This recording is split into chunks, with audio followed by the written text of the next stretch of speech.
Hello and welcome to this week's bike show.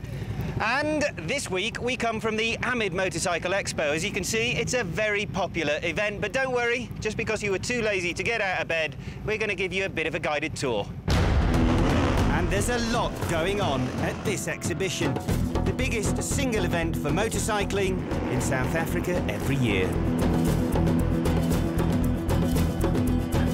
From all the latest models, to a heavy presence from the local media, and plenty of racing action. If you missed it, you better get here next year.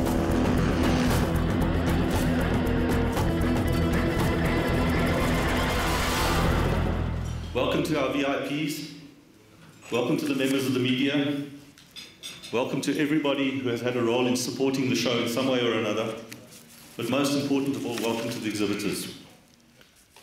I was privileged to be invited on the Bike of the Year as an observer late last week. And I must just say that if there's anybody I do need to single out and congratulate, it's Matt and Harry for having the perseverance to do this again. Well, it's hardly perseverance when we get to ride the best new bikes of 2014 on roads like these. Unbelievably, in South Africa, the three finalists are all naked bikes, sporty naked bikes. I never ever thought I'd see the day, but it shows what's happening in terms of the market. A lot of these bikes are built with the highest technology available and are as fast as the superbikes these days. So, third place goes to the Ducati Monster 1200S. Come on, round of applause, please.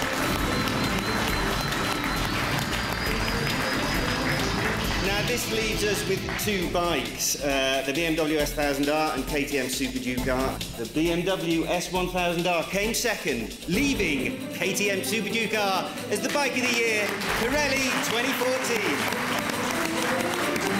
KTM has got one of the biggest stands at the show, and they've also got one of the biggest draw cards at the show, and that would be this, the KTM Super Duke R. This one, Vaughan, looks like it's been tricked out a bit. It's even prettier than normal. Yeah, obviously with all bikes we have a power parts catalogue, and this one's got all the bells and whistles for the race package. It's a bit of a draw card in its own right, but it's also just won Pirelli's Bike of the Year 2014. It's such a good bike. Were you expecting it, or still a bit of a surprise? It's still sinking in, to tell you the truth, Matt. Yeah, you know, obviously we knew we had a chance, but we also know that it's a little bit of a different motorcycle and a different way in the market. But in the end, three naked bikes in the finalists, in the final three, should I say, on the podium, and we were on top. So happy, surprised, and obviously so grateful, you know.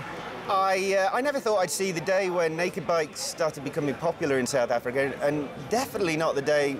This is what? It's about 190,000 rand, isn't it? 190,000 rand naked bike, and I've got the feeling you're selling everyone you bring in.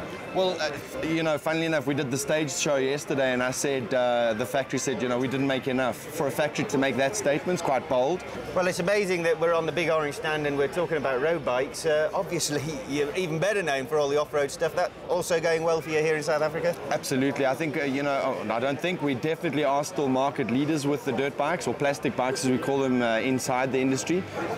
There you have it. Plenty of orange ways to spend your money. Pirelli play a big part at the Amid Motorcycle Show, and I'm slightly distracted at the moment, but one of the best things about Pirelli is the Pirelli girls. How do you manage to do that? Pirelli calendars, Pirelli girls. I thought you guys did tyres. We do calendars and girls too. I mean, hell, what can I say?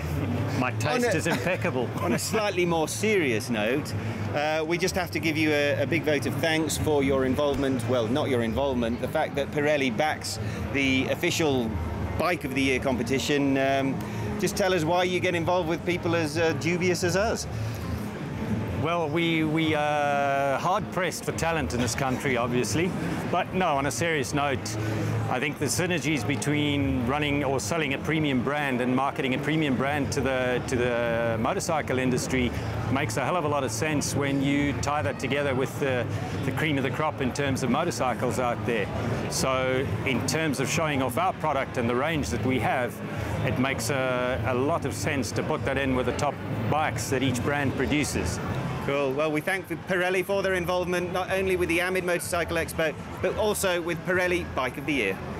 Well, as usual, BMW stand has been incredibly busy for the full 3 days of this event. But I have to say, CORA FORSSMAN, this is possibly the most exciting exhibit or the most attractive exhibit on your stand, is that right? Absolutely, Matt. The new R90, as you well know, boxer engine, still 1200cc. Typically our GS trademark cylinder heads out. A little bit about the name, the R90. Last year BMW celebrated 90 years of motorcycling.